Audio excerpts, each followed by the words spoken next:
Vous désirez utiliser le vocabulaire de recherche adéquat pour optimiser votre recherche d'informations. Cette capsule vous apprend à distinguer les deux types de vocabulaire, le vocabulaire libre et le vocabulaire contrôlé, et à savoir quand les utiliser lors de vos recherches documentaires. Lorsqu'on interroge un outil de recherche, le choix du vocabulaire est important. Il existe deux types de vocabulaire, le vocabulaire libre et le vocabulaire contrôlé.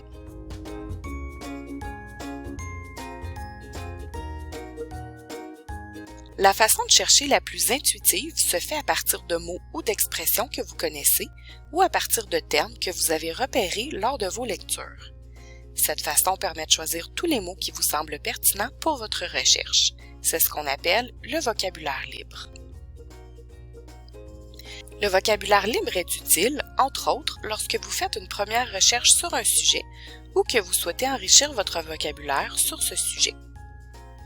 L'utilisation du vocabulaire libre, c'est-à-dire des mots que vous connaissez, fournit généralement beaucoup de résultats qui vous permettront de vous faire une tête sur le sujet et d'évaluer l'étendue de la documentation.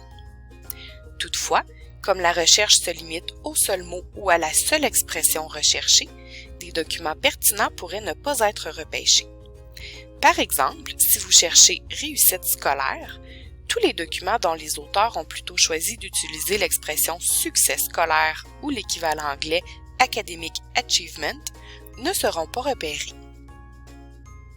En plus de mener à des résultats peu précis, l'utilisation du vocabulaire libre mène parfois à des résultats plus ou moins appropriés.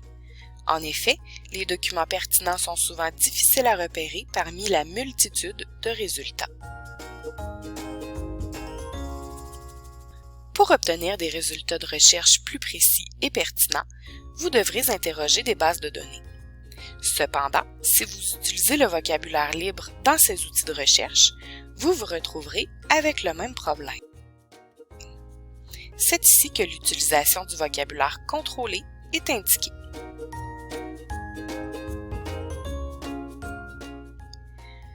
Le vocabulaire contrôlé permet d'utiliser un seul mot ou expression pour exprimer plusieurs synonymes, termes associés et équivalents. Par exemple, si votre recherche porte sur la réussite scolaire, ce concept peut être représenté par plusieurs expressions synonymes. Le vocabulaire contrôlé regroupe toutes ces expressions sous une seule et même appellation, représentant un sujet. Dans ce cas-ci, succès scolaire est le terme de vocabulaire contrôlé retenu. Ainsi, en l'utilisant, vous n'aurez pas à faire plusieurs recherches en utilisant chacun des synonymes et vous aurez l'assurance de ne pas en avoir oublié.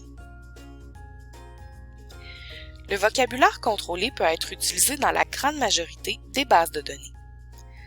En effet, certaines bases de données, comme Academic Search Premier, ERIC et PubMed, mettent à votre disposition des listes de vocabulaire contrôlé qu'on appelle thésaurus. Selon la base de données, le thésaurus prend des appellations différentes comme Subjects, Mesh Terms, Controlled Terms et Descripteurs. La recherche par sujet faite à partir de termes de vocabulaire contrôlés trouvés dans le thésaurus permet de repérer tous les documents pertinents, même si d'autres termes sont utilisés par les auteurs.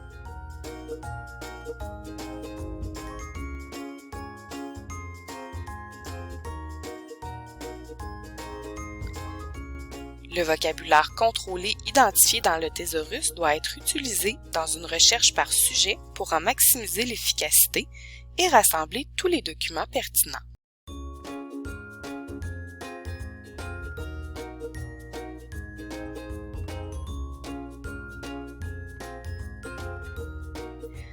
En résumé, le vocabulaire libre est utile pour explorer la documentation associée à un sujet.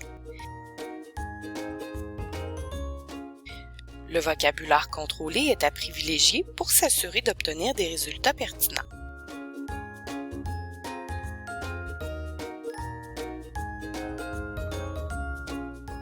En terminant, si vous avez besoin d'aide, n'hésitez pas à communiquer avec le service du soutien aux usagers ou avec votre bibliothécaire.